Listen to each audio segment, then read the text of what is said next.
கிறிஸ்துவுக்குள் பிரியமான என் அன்பு தேவ பிள்ளைகளே, கர்த்தர் உங்களை ஆசீர்வதிப்பாராக.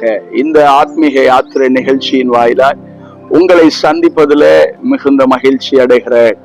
நீதிமொழிகள் 30ஆம் அதிகாரம் 8ஆம் வசனத்துல மாயையையும் பொய் வசனிப்பையும் எனக்கு தூரப்படுத்தும்.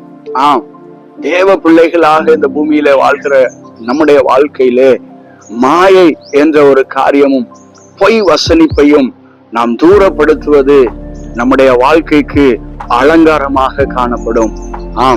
பொய் நாவை கர்த்தர் வெறுக்கிறார், மாயையான தோற்றத்தையும் கர்த்தர் வெறுக்கிறார்.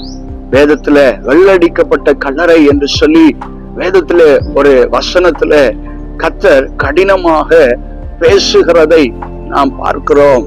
தேவனுக்கு பிரியமில்லாத மாயையான வாழ்க்கை, பொய் வசனிப்பை இன்றே நம்மிலிருந்து தூரப்படுத்த கர்த்தர் நமக்கு அனுக்கிரகம் செய்வாராக.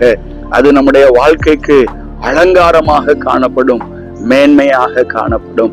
கண்களை மூடி நாம் ஜெபிக்கலாம்.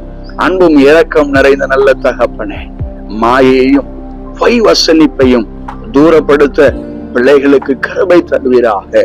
இயேசு கிறிஸ்துவின் இன்ப நாமத்தில் ஜெபிக்கிறோம் நல்ல பிதாவே, ஆமென். God bless you.